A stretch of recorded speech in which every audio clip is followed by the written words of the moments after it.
تا زمونږ د حاضری خپل عظیم بارگاہ کې د خپل رضا د پاره په ډېر څه باندې قبول او په علم کې دا چې نن زمونږه په دوره تحقیق المسائل کې د اذان نه مخکې درود و سلام او د اذان نه بعد کې درود و سلام نننې زمونږ موضوع دا درس بیان دی چونکې دا مسلم زکا زیر بحث وګرځولا چې د معاندینو طرفنا په مونږ او تاسو باندې په دې مسأله کې بے ځایه اعتراضات او الزامات لګي نو د دې د وجه نه دا یو اهمه مسأله وګرځیدا د معاندینو طرفنا چې د اذان نه وړاندې درود او سلام مونږه له سنت وایو یا د اذان نه بعد مونږه له سنت درود و سلام وایو نو په دې سلسله باندې د معاندینو مخالفینو طرفنا مونږه له سنت باندې چې کم کم اعتراضات کیږي هغه اعتراضات با داغي طرف نه وکړو او بیا با داغي جوابات وکړو اول دا مسئله پیجندل پکار دی د اذان نه مخکې او د اذان نه وروسته درود و سلام ویل دا یو جایز یو درست یو مستحسن او مستحب عمل دی خود اذان نه مخک درود و سلام او د اذان نه رست درود و سلام ویل مونږه له سنتو باندې دا یو الزام دی چې دی د اذان دا حصہ غني درود و سلام د اذان نه مخکی او رستو مونږه د اذان حصہ نه غنو دا په مونږ باندې څه دی الزام دی اذان نه مخکی او رستو درود و سلام ویل څه دی دا یو مستحب عمل دی خدا په مونږ باندې د معاندینو مخالفینو طرف نه یو الزام دی رضوان استاد چې دا اهل سنت احناف او بریلیان اذان نه مخکی درود و سلام د اذان حصہ غني مونږ وایو د اذان نه مخکې درود و سلام طریقه دا ده چې کله ته حضور علیه صلوات و سلام باندې درود و سلام وایي نو د اذان او د درود و سلام ترمنځ فصل راولا سکوت اختیار کاول درود وایا بیا لګه سکتاو کا لګ صبر کا لګه دماو کا داغینه پس بیا بعد کې بیا اذان شروع کا نو د اذان حصے نه غنو نه چاله د دې خبره تربیت ورکو چې تاسو اذان او درود و سلام یو بل سره متصل وای نه درود و سلام بعد کې بیا اذان شروع کا او د دې وجنا د دې مغالطه د وجنا بیا زمون علماء اهل سنت لیکلي لکه تاج الشریعه والا فتاوا تاج الشریعه والا لیکلي چې د اذان نه مخکې درود و سلام وای نو بهتر دادا چې بغیر د لاوډ سپیکر نه ویلی شي بهتر دادا چې د ځان سره په مزه باندې درود و سلام وې او بیا اذان شروع کی او ځکه جلاء الافهام کې د ابن جوزی د په 261 صفحه باندې د حضرت ابو هريره رضی الله تعالی عنہ روایت را نقل کړی دی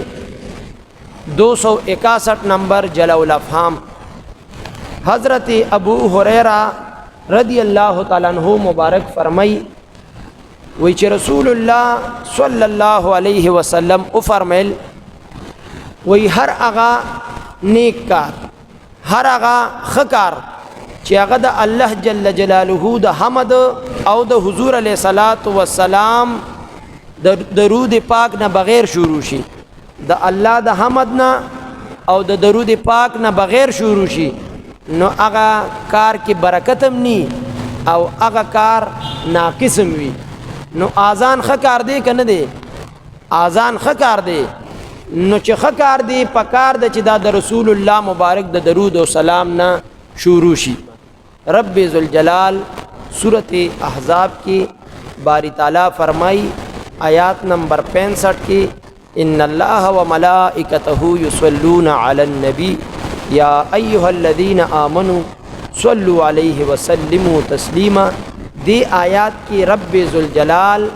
خپلو بندگانو ته مومنانو مسلمانانو ته په نبی علیہ السلام باندې د درود او سلام حکم کوي. خدا حکم څه دی منصف استاد؟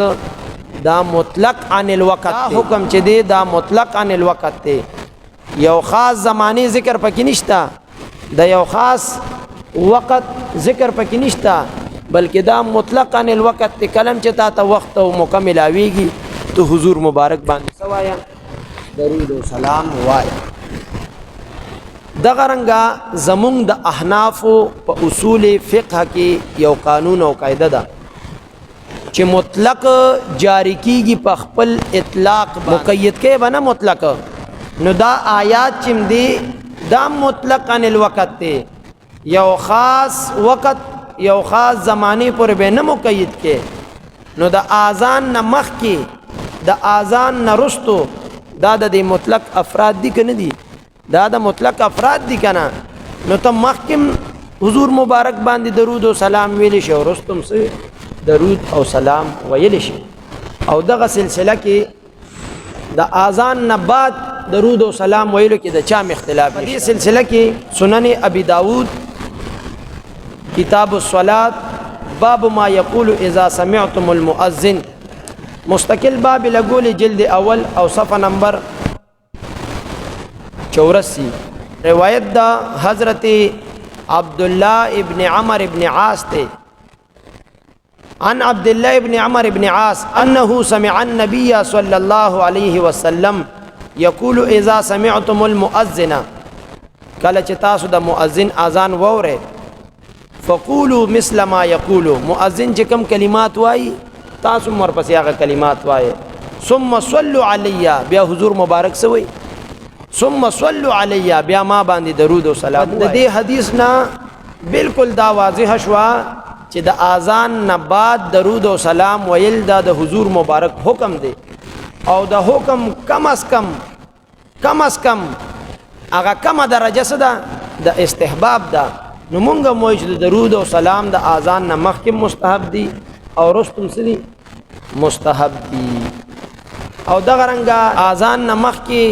درود و سلام ویلو بارکه فتاوی فریدیہ د مفتی فرید سے جلد نمبر 1 صفحہ نمبر 348 د خپل فتاوی فریدیہ کې لیکلي چې حضور علیه الصلاۃ والسلام باندې درود و سلام د اذان نه مخکې ویلو کې څه حرج نشته دی. دغه رنګه دویم نمبر فتاوی فریدیہ جلد اول صفحہ نمبر 312 باندې د لیکلي چې د اذان نه مخکې درود او سلام ویلو کې